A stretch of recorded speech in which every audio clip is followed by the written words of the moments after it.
Hello and welcome back to the Let Me Add to That podcast.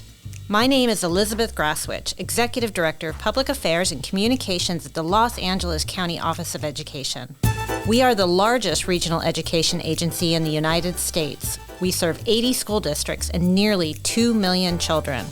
We are excited to use this platform to take a deep dive into the conversations surrounding our students and schools in LA County.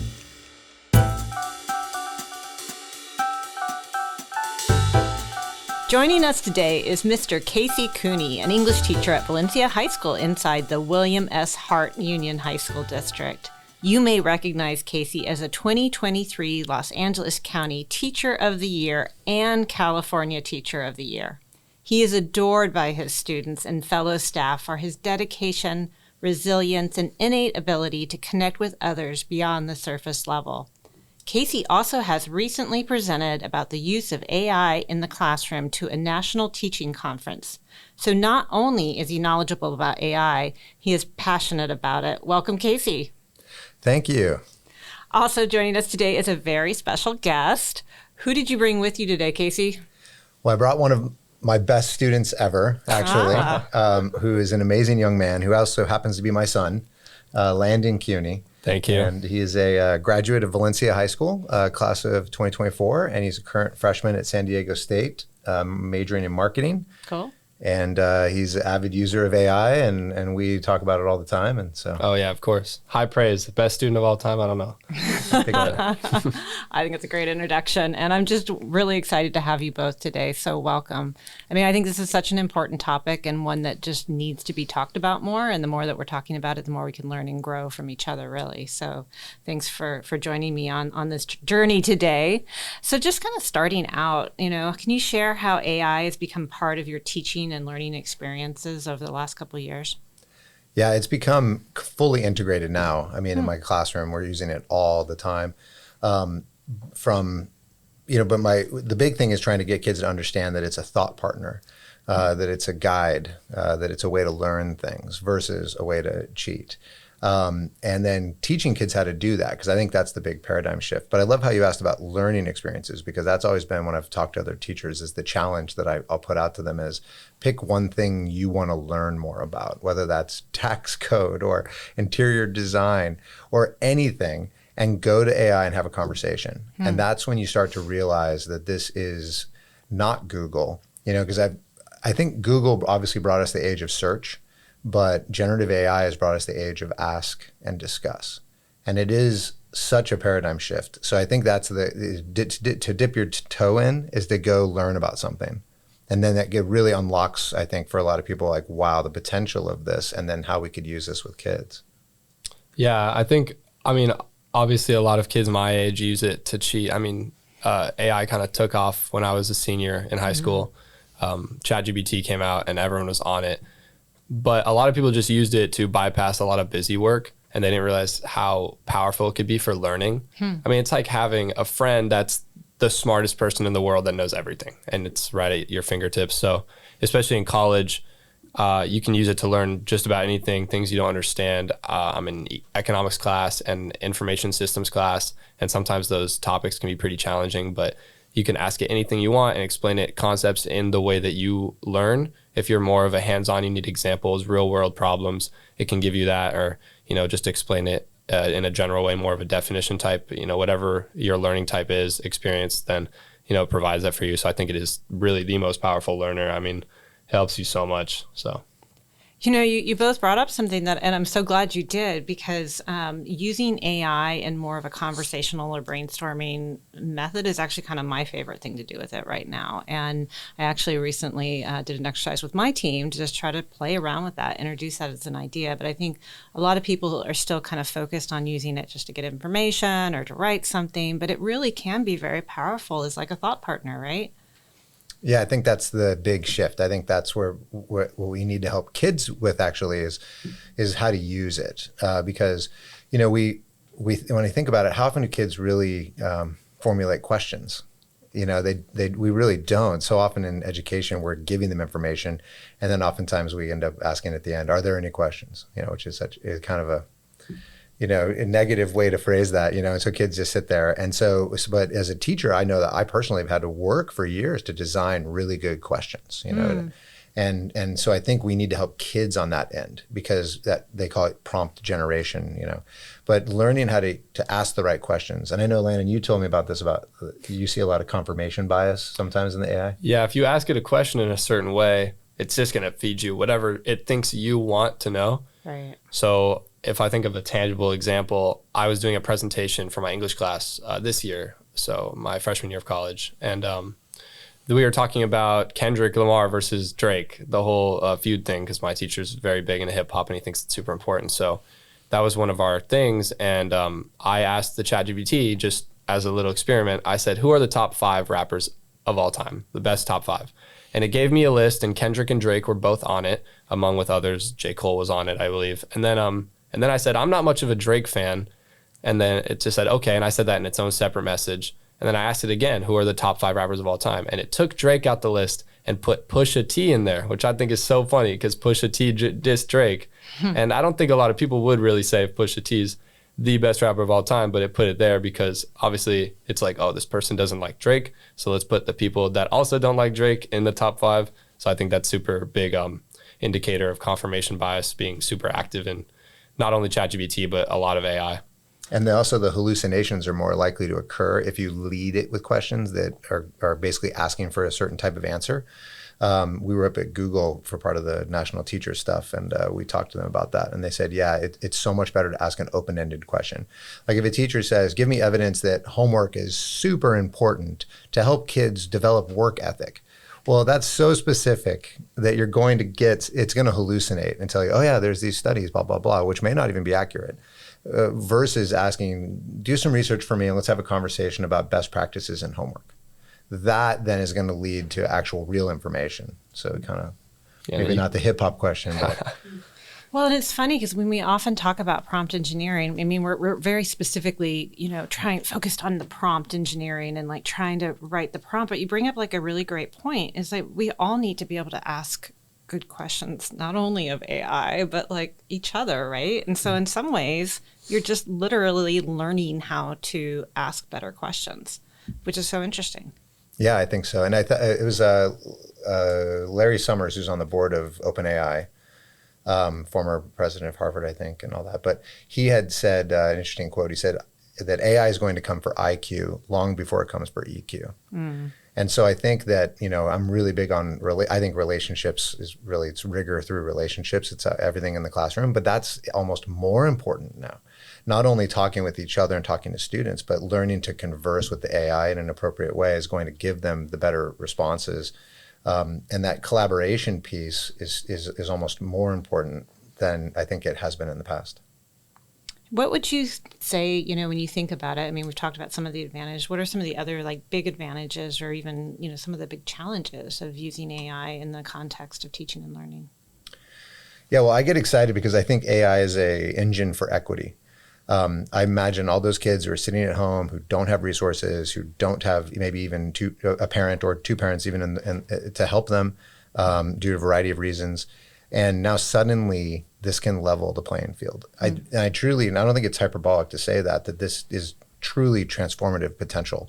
I don't think I can think of any other invention of this scale that is so widely available to everyone on the socioeconomic spectrum right now, is obviously if they have Wi-Fi. But that is exciting, to think that a kid could be sitting at home and could go, they're in economics in their senior year of high school and go, what is opportunity cost? I don't understand this concept. And can you give me like a sports analogy or whatever their mode of learning is? And they can get that help. That to me is exciting. I think that, for a very long time, historically, high quality education and then those side resources have only been available to a very select few around the world. And I think that generative AI has the potential to completely blow the doors open on that. So that's where I see as the exciting part. The challenges is also a very big conversation. Sure. I mean, I think it's the biggest tutor in the world. Yeah. I see so many kids, especially at San Diego State where I go. I mean, everyone has access to the library, and the library is a bunch of computers. So everyone has access to AI. And a lot of kids don't really utilize that, but And instead they go to tutoring, and then they complain about tutoring like, oh, my tutor, they didn't really explain it in a perfect way. And it's like, I feel like they should just go to the library and ask ChatGPT or AI, any AI, if they don't understand something, because they can really explain it in any way they want to. Yeah. Now, challenges, though, I mean, kids are cheating at least in my personal experience, at a higher level than I've ever seen. It's unreal. It's just so readily available now and accessible.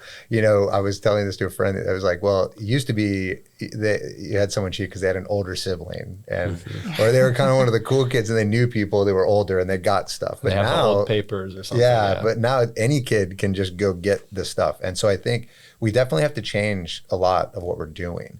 I was joking with some other fellow teachers, but it's true that I have this old assignment, and it's literally called a web quest. Like, that's how old it is. And I was still using it in my mythology class, and I realized this year I can't do that assignment anymore because it's basically comprehension questions. Go to this website, spit back some information.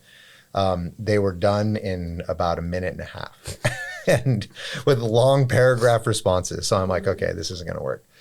So I think there are challenges. We have to build in steps. So for instance, if I'm doing an essay, I would never now give them a prompt and say, see you in a week. That would be a joke. That is going to be AI'd. Now I'm going to have them, we're going to workshop a thesis together. But see what's great about the AI is I now can be freed up to do that. I could give the kids an assignment to go converse with the AI about the concepts of the essay while I'm getting the chance to work one-on-one with kids as I'm workshopping their thesis. So I see the future really as the AI being a teacher assistant for every teacher that, like as Landon said, is the smartest person in the world. And so building those steps in of designing that thesis together and then looking at their outline first. And then I am using turnitin.com for everything. I've never used the Go Guardian where you can see all the kids' computer screens. I've never ever done that before, but now I'm using it because I am building in some steps, but I don't think that's too cumbersome, honestly. I think it's not that bad. And then what I'm also discovering too, and I think is the most important thing, and Wharton School of Business had a study on this, on AI's impact on education. And one of the big takeaways they said was that we should expect more from our students because the level, for instance, we did a Socratic seminar last semester, and which I'm really big on those, but this time I had them use AI Thought Partner. So when I posed the question to them, they had to first ask either Claude, Gemini, or ChatGPT the question, but they had to do follow-up questions. I said, you need to ask at least 2 follow-up questions, and then we're going to talk. And it was so classic because I called on this one boy, and he said, he started reading the AI. And I said, no, you have to explain it to me. And he goes, well, I don't even understand what it's saying. And I said, well, perfect. Now ask, what do you not understand about it? Ask it, talk to it. And that's the big shift. And then he did, and I went to somebody else. And then I went back to him a few minutes later, and it was great. It was like the light bulb had gone on. And he was like, oh, well, blah, blah, blah, blah. And he starts just talking. And I do, the level of discourse in that seminar was the best I've ever seen. Wow. Because we were just elevating the thinking with this amazing tool versus, I know a lot of people are nervous about the cheating, but I think it's something we just have to plan for, but we cannot negate the opportunities that are coming with this. And what he said about the kid who didn't know how to ask questions earlier, didn't know what it was saying. It's crazy because all you have to do is ask it questions. And if you don't know how to do that, you can ask it what to ask. So if you're saying, what's good questions to ask about this Socratic seminar or whatever he's teaching about, then it'll tell you a bunch of questions to ask, and then you ask it those questions and it explains it. So you don't really need the questions necessarily because it can give you those and then it'll give you the answer to those questions. So I don't know. It makes it very easy for you. Yeah, I have done a thing where I said, act like an English teacher and develop the ideal prompt for an English teacher to ask a generative AI to design a lesson based on the California standards, blah, blah, blah. And then it gave me this wonderful prompt that then I could use over and over down the road. So, yeah.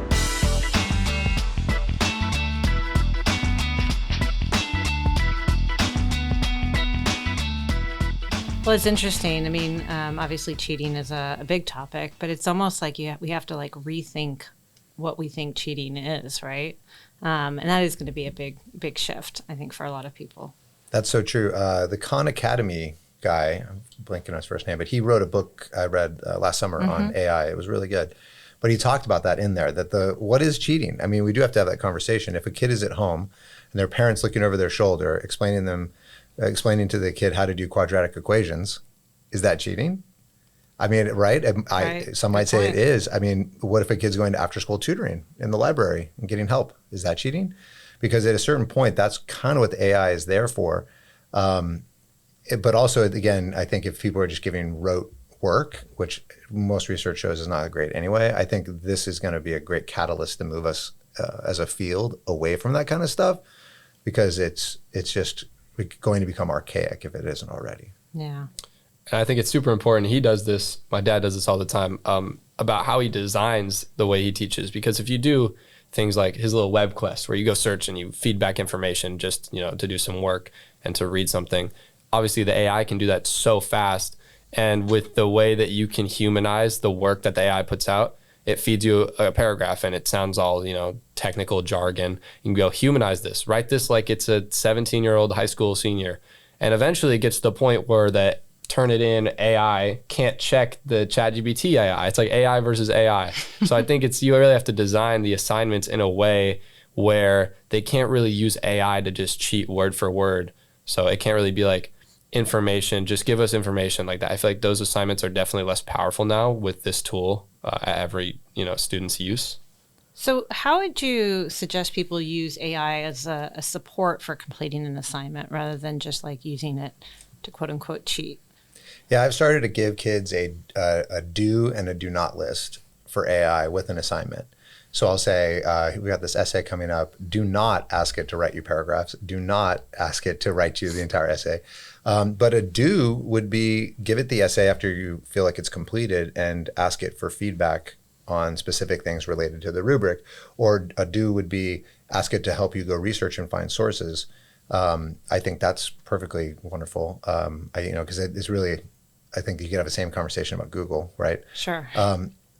And I do remember I've taught long enough that I was at Van Nuys High when Google came out, and people were really, really worried about it. And I remember people like up in arms. They're like, they're not going to know the Dewey Decimal System, And all that we've seen though with Google is that it hasn't. It's just kids are doing work faster. They're learning. They're finding information faster. They're thinking. They can go find 5-6 sources in the blink of an eye, and they're synthesizing faster. So I think AI will do that, but at a much faster clip.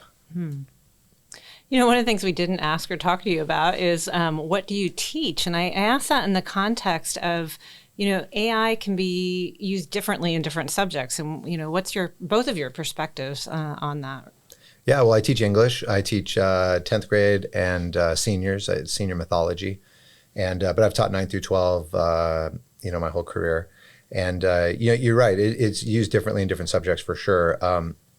At my school, Valencia High, our science teachers have really embraced it. We've actually built a bunch of custom GPTs as tutors. So we have Eisenberg is our AP Chem tutor. Nicola is our AP Physics tutor. Artemis is the AP Bio tutor. And so we trained these tutors on the material for those courses and trained them to teach in a Socratic manner, to remember their high school audience, all these different parameters you can give these custom GPTs, which is really neat. And the kids it's amazing. They're loving it and they're using it as a resource. Math, I think, isn't as a challenge, but I think it's just a way that we think about math. So if you throw an equation into ChatGPT, it's not that great. But if you say, I don't understand how to solve quadratic equations, can you please walk me through the steps and give me some practical examples? It's great for that. Or can you design several word problems related to this topic to help me study for an upcoming test? It's great at that. So I think there's going to be reluctance, of course, as we move through this, and it will be used differently. Our culinary arts teacher, we designed one for her where the kids can take a picture of their finished plate, and then the AI will give them feedback on plating, color coordination, and all these things based on the picture, cool. Which is so cool. Yeah. Uploading pictures is unreal because sometimes you can't really describe something that you want to ask. But the fact that you can put pictures in, it just analyzes the picture and then talks about it is so incredibly powerful. Yeah, I haven't used it that way very much. Curious about it. Oh, it's crazy. The other day, I was trying to translate something on a shirt that I had. And so I just took a picture of it, said, what does this say? Rather than, because obviously I didn't know it was Japanese letters. I didn't know what the What it said? What it said. Like I couldn't really type it in because I didn't know what the letters were, but I just took a picture and it told me, and it was way easier than trying to find Google and trying to find those letters and what that means or whatever. But well, I used it similarly. I was doing I was making a video for this Teacher of the Year thing, and I had a screenshot for going up on YouTube, the thumbnail, and it looked horrible. And I had tried to make it on Canva, but I'm not very good at this. So I actually screenshot it. I took the actual screenshot and put it in ChatGPT and said, act like a digital graphic artist and help me make this better. And it was amazing. It gave me the actual color like codes to put into Canva to change the font color. It had me like change the opacity of the banner. Like it did this whole thing, and it turned out looking great at the end. That's another thing for teachers who are listening. It's incredible for like tech support. And all you have to do is really say, I need help with Canva, or I need help with Microsoft Excel or whatever. And then tell what your problem is. And then it just walks you through the steps. Versus if you go to Google and you can spend an hour trying to find the right site. One time I had something on Canva and I was like on the 5th step, and then it wasn't matching. So I just said that 5th step isn't working, and then it you must be on a different version, and it found the right thing. And but I imagine we've all been in that experience where we found some help article online, and then you're on the 5th step and you realize this isn't even the version, and now you have to start all over. So that is a mind-blowing thing. Photoshop, CapCut, I mean, anything, you can just converse with it and it will walk you through all the steps you need to do. It's kind of amazing. Yeah, because help pages can be so tedious, and it's every version, every single type of problem there possibly is. So it's so hard to search for those things. And sometimes there's forums with people talking about stuff, and then you read it and you start reading, you're like, this isn't even what I'm having issues with. You don't even have to, I feel like you don't even have to tell the AI what it is. You take a screenshot of what's wrong and put it in and say, something's not right with this. What's wrong? And then they tell you exactly what, and then you go, tell me how to fix it. And then they tell you how to fix it. It's so easy. It's so much about playing with it, right? Like just encouraging people just to play with it. Just try stuff out. Fun. Try stuff out, and you grow so much from that. I think one of the big things we know about AI right now is just the lack of literacy around it. You guys are both like incredibly advanced. It's kind of exciting to talk to you about all the different ideas. But there's a lot of people who don't know very much about it, and I think are maybe even a little bit of, afraid. What can schools do to kind of help with that? Because when we do talk about equity and the digital divide, that AI literacy is kind of becoming part of that conversation. Definitely. I think I hear a lot of teachers will say, where do I go for this AI? And I think that's a very valid question. A lot of people don't, what we're really talking about when we say this AI is the generative AIs, which is basically the big three: ChatGPT, Gemini through Google, and then Claude through the company Anthropic. And so I think schools should be PD, like not mandatory, I hate that word, but it should be like the front line focus is getting teachers in the generative AI. Just Google Gemini and get in there and start messing around with it. Because I think that's the key, is just to open that door for people, like you said, to play around with it. We did a thing at Valencia High where we just had everyone get on either Claude, Gemini, or ChatGPT and said, design me a lesson for an upcoming unit I have on blank. Then they were all, you could hear oohs and ahs around the room. And then the follow-up question was, now make me a 15-question multiple choice quiz for that unit. And then the follow-up after that was, design me an SEL opening as well as a PBL activity and an exit card. And that's when you heard gasps. Like, wow. And I think that's the key. And then you start to play around with it. I mean, even personally, I have to tell you about this. I have I'm discovering, Landon, I'm getting a little older here. I have a bulging disc in my neck. And so I had to go get an MRI. But I got the MRI report and it made no sense to me. So I threw the MRI report into ChatGPT and said, explain this to me. And it did. And then I said, can you generate an image of my neck based on this report so that I can understand what I'm dealing with here? And it did. Wow. I even then said, zoom in closer on but then I literally talked to it for like a good 30 minutes, asking it, what should I do with my posture? What are exercises I need to be doing? Are there things I should avoid? It was incredible. And I'm telling you, I've gotten so much better, I think faster than I ever would, because of just that knowledge that I gained from talking with it about that. And then having that image now in my mind of what's going on back here versus some, jargon on an MRI report. Yeah, I mean, if something's not your forte, like maybe you're not a doctor, you're not like an IT person, then like you can be if you just, I mean, that the ChatGPT can be for you. And I think as a teacher, going back to that question, you have to encourage it. Because if you discourage it, the kids are just going to take your assignments and fully cheat. They're going to rebel against it. If they say ChatGPT is completely not allowed in any part of this class, then they're going to take that and obviously cheat because there's no consequences of the teachers finding out. But if you encourage it to use it in a certain way, then the kids, I feel like, will use it in that certain way rather than just cheating. The do's and do nots, like you were saying. Do not just completely spit the information out, but do ask it to explain stuff to you and kind of work with you along the assignment as you write or as you do it. I think if you use it in that way, then there's going to be a lot less cheating. And I'm experiencing that in college. In my English class, our teacher loves AI. He uses it all the time. He kind of reminds me of my dad. And he encourages to use it as a tool, use it to help you rather than just completely spitting back out what it feeds you. And I think because of that, a lot of kids do not cheat in the class. I talk to a lot of kids and none of them are really pasting the prompt in and then putting whatever it gives back just into the assignment, and they're actually using it to write, and it's making them learn more about the subjects that we're writing about. It's making them better writers, and I think that's so important. Well, I think what he's also talked, really the undercurrent there is the relationship he has with that teacher. And I think it all goes back to that, even more now than ever. I work so hard to build relationships with my students. It's been main focus. Because I think it's from there that all rigor really develops in metacognition. But with AI, it's the same thing. If my students don't like me, they don't trust me, and then I'm telling them, don't use this to cheat. Well, that's not going to have an impact. I need to build that relationship with them so that I can get these young teenagers to embrace the idea that this is a tool that could actually change your life. It could supercharge your future if you learn to use it effectively. And that's what I'm going to try to do. I'm going to try to help you learn to use it effectively. But in order to do that, we got to stop the cheating. We got to learn to use it. Now that relationship though, it has to be there for that to actually work. So I think, again, going back to my thing earlier, that although AI is going to become infused, I think, in all of our classrooms, I think the relationship piece will be even more important than it has ever been. That's so interesting. I mean, we talk about relationships so much around so many things related to education, attendance and student achievement. I mean, it's everything. We hear about that quite a bit. And it's interesting because really that comes down to also trying to meet students where they're at, right? And we know the kids or students are using AI.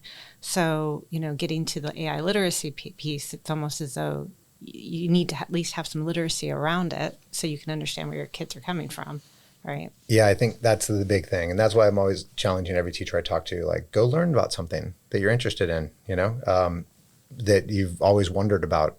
Just experience it, because that's the shift. It's a huge paradigm shift. And I even saw recently with OpenAI that they're having trouble with this, actually, that the adoption curve is really steeper than they've actually ever anticipated it, meaning people are not understanding how to use this really. That's interesting. Because again, and I think we all, once, I can tell that you've had that epiphany, that when you start messing around with it and then it hits you that oh, wow, this is not Google. But we need more teachers, I think, to experience that. So then I think the other reaction of we're just going to go paper and pencil and we're getting rid of computers in the classroom, I think is a big mistake. It's an understandable response, but I think it's not helping our students for the future. And again, going back to the idea that AI could be an engine for equity, I mean, this is game changer, for kids who don't have resources to suddenly realize that they have the world's best tutor at their fingertips. We need to help them learn to use that. If we don't, we're doing a massive disservice.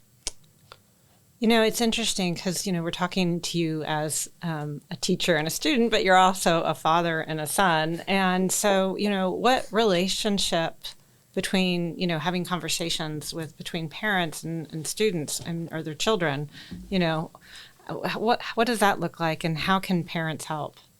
Well, Landon probably is annoyed by how often I bring up AI around our house. Oh, he loves it. His favorite thing in the world. I know the feeling. But I think, I'm so proud of Landon. He's incredible and such a good student and such a hard worker. But, early on, right at the very beginning, when he was a junior, I remember he was working on some, it was a science thing. I think it was molecular genetics. Genetics, yeah. And I was he has 2 monitors, he's got a cool little setup with the computer. And I was like, you need to get Claude or ChatGPT on that other monitor. And he was like, what, Dad? That's like cheating. I'm like, no, it's not. Like, do you understand this thing you're doing right now? No. Well, that's why you need to go talk to it, because I don't understand that either. I'm an English teacher. I know nothing about this molecular genetics stuff. So I was really encouraging him to use it. But then he teaches me a lot of stuff. I mean, all the time. I mean, about everything from lingo to music. He tells me why my clothing is not very hip. I'll put them on. I was going to say, does he help you stay hip? Maybe a little bit. Yeah. But he definitely helped me with AI. I mean, when it first came around, I definitely thought it was just, it's just kind of like a cheating thing. Busy work, you can get through busy work with it in high school. But I didn't realize how powerful of a learning tool it was. And I don't think really anybody can realize that until they actually mess around and use it. Yeah. And so he, helped me do that. And now I use it every single day for anything, not even school related, anything clothing related. Sometimes I'll take a picture of what I'm wearing and say, like, give me your opinion on this. What else could I wear on top or on the bottom? I don't know, something like that. I was playing basketball and I took a video of my shot and I gave it to ChatGPT. I said, fix my shot. What's wrong with my shot? And it made it better. It made me a better shooter. So yeah, the exercise component is kind of amazing. Oh, yeah. I'm going down to I'll be going to Atlanta for the national championship as part of the state teacher of the year thing. And I have to throw a football through a hoop, but I'm dealing with this neck thing. So I asked ChatGPT to design a physical therapy plan for me to prepare to throw a football 15 yards. And it designed this amazing plan. But I do want to bring up another challenge, really, that I think it's related to what Landon's talking about. Is Landon is a great reader, and Landon's got all those foundational skills. And I think that's where maybe we haven't talked about yet is so important. I've had this experience often with seniors, especially, where I say, okay, guys, we're going to go into the AI, throw this question in, and I hear groans. Oh, and I had one kid say, it's so much to read. Oh. And so that isn't a big challenge. I mean, if we have, students sitting in the room who are deficient in the reading skills, are English language learners, this may not be the tool that it can be for them if we're not helping them with those foundational skills. So I think that's even more important, really, the literacy skills. So I think that's another angle to this we haven't really mentioned, but. No, I mean, a really important one that you're right. I don't hear talked about a lot in the AI space. But it's not like teaching and learning and the foundational skills are going away. It's just shifting. Oh, yeah, exactly. I mean, they need those skills. Obviously, we're pretty good with it to say, well, rewrite that for me in a lower Lexile, or, well, they won't maybe not use that word, but, and that's okay. But they're still going to have to, it's reading and learning. That hasn't changed. In fact, it's more reading. I mean, really, and we've all experienced it, we've messed around with ChatGPT. You get these long, responses. And you do read through it. Although, I mean, obviously the future is probably going to be an audio. We've been talking back and forth. But then that's another thing. I've got students who are great auditory. They actually have some deficiencies with reading in terms of learning disabilities, but they're great at listening and learning. So we've been using the new Google podcast, which is just incredible. Google Notebook LM. And just Google that if you're interested. And you can put in any sources. You can put up to like 50, I think. And then it'll create a podcast. And I've been using that, and that's been really effective. And I have a student who then told me they use that for their government class, that they put the sources in order to listen to the podcast while they were at the gym. And then they did very well on the test, and it was the first time they'd ever had done well on a test in that class because they were able to, learn through listening from the AI.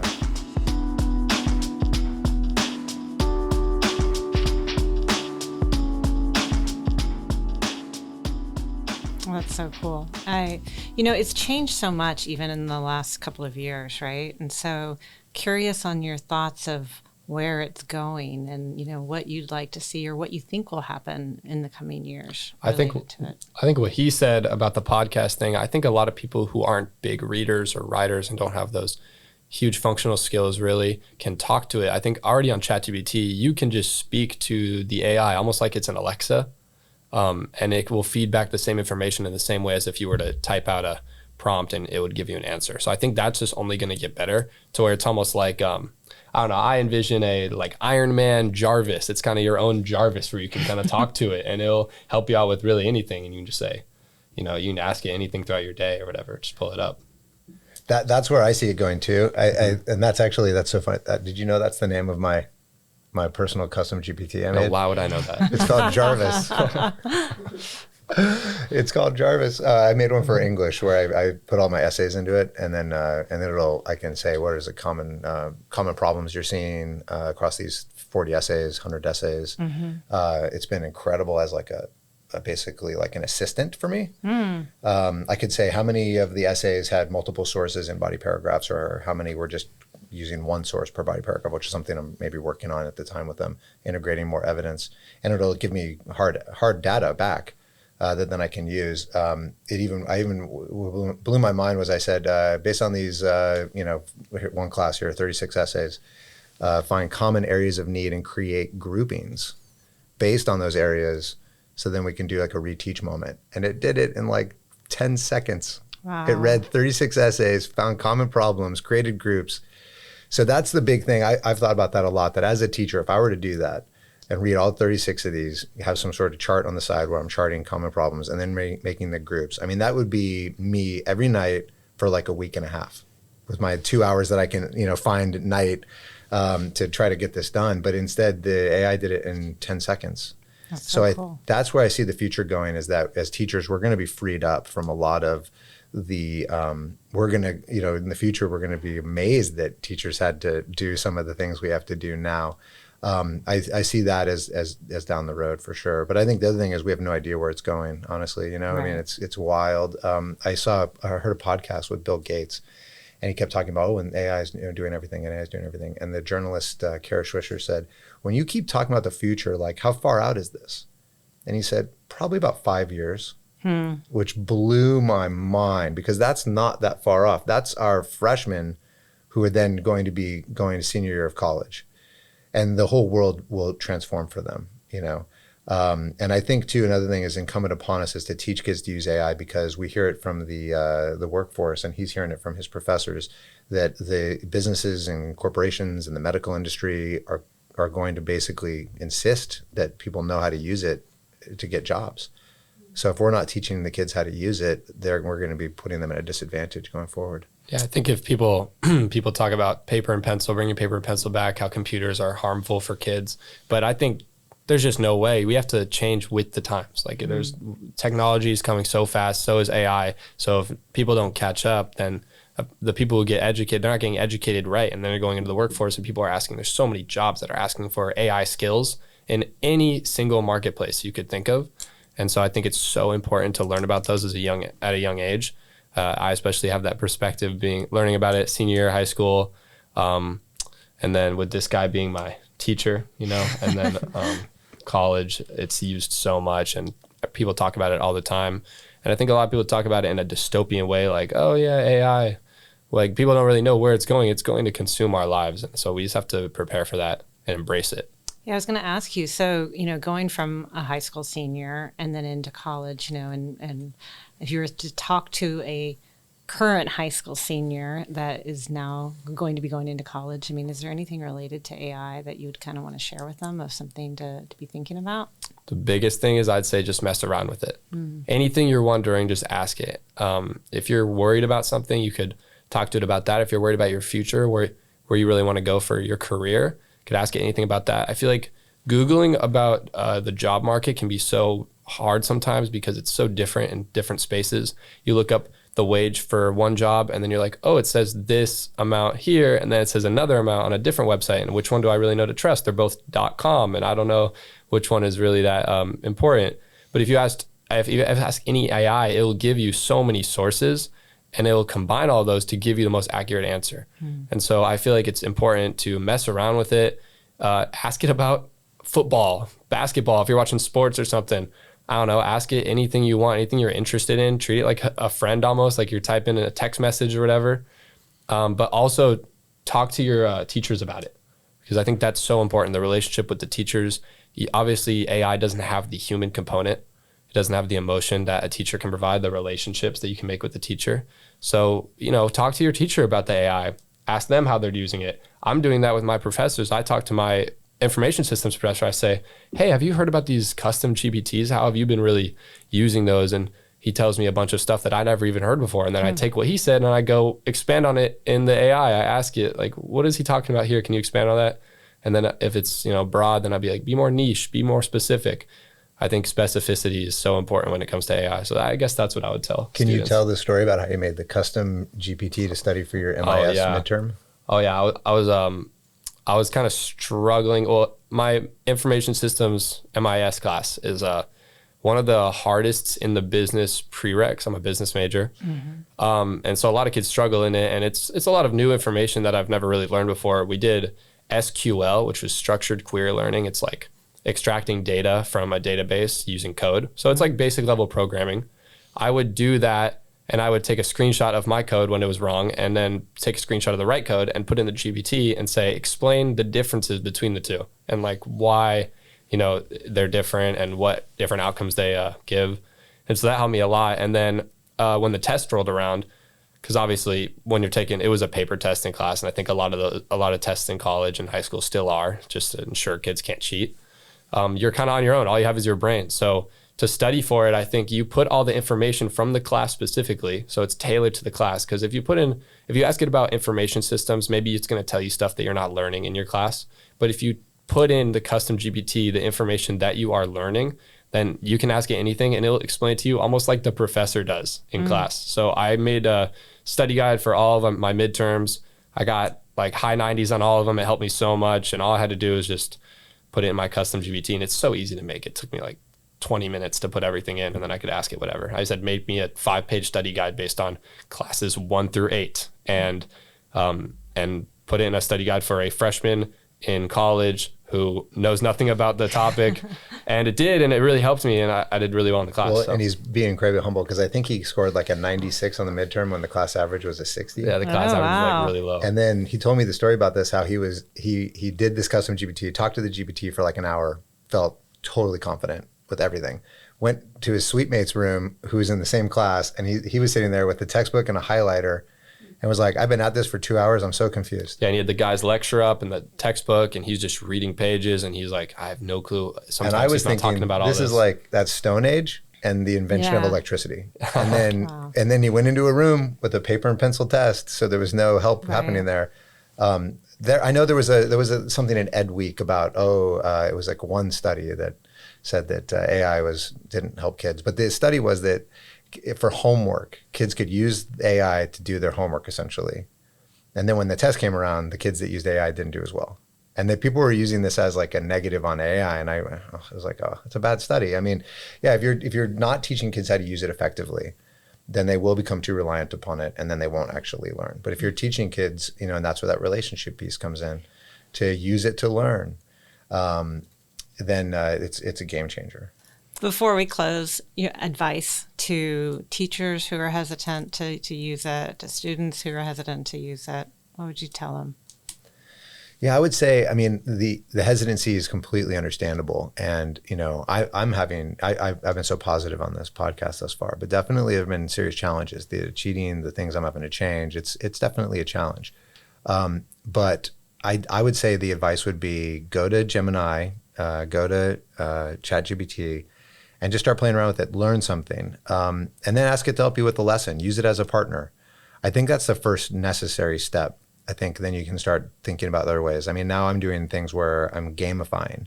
So I asked the ChatGPT to create a choose your own adventure game of Persephone escaping the underworld, and then at every step along the way, the user has to answer comprehension questions from the myths to like cross the bridge. You know, to get the key, they have to answer a question.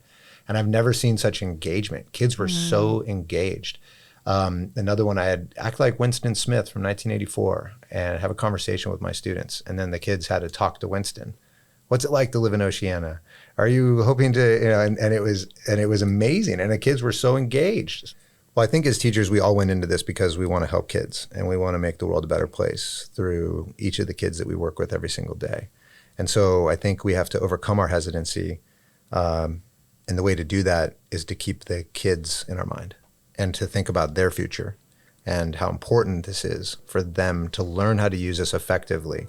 You know, when I look at my students, I tell them, you know, you're like all my kids, you know, I swear. And you might think that's weird, but it's how I feel. I want your future to be bright. I want to do everything I can to help you succeed. And I think, you know, if we're coming from that approach, then it's essential that we really dive into this ourselves. mess around with it. It's why teaching's the hardest profession, because we constantly have to update. We constantly have to learn and learn and learn, and it never ends. And so I think, but I think in that vein, AI can make our lives so much easier. I think a lot of teachers are seeing that now, and you see a lot of that on social media and whatnot. It's going to change everything. I would say, don't wait, jump on, get to the front of the train, have fun with it, experience it, and let's do this for the kids. Wonderful conversation today. Thank you both for joining us. Thank you for having us. Yeah, thank you. Thank you for bringing us in. Definitely. Make sure you follow along the latest guidelines and updates regarding AI at www.lacoe.edu. Take care.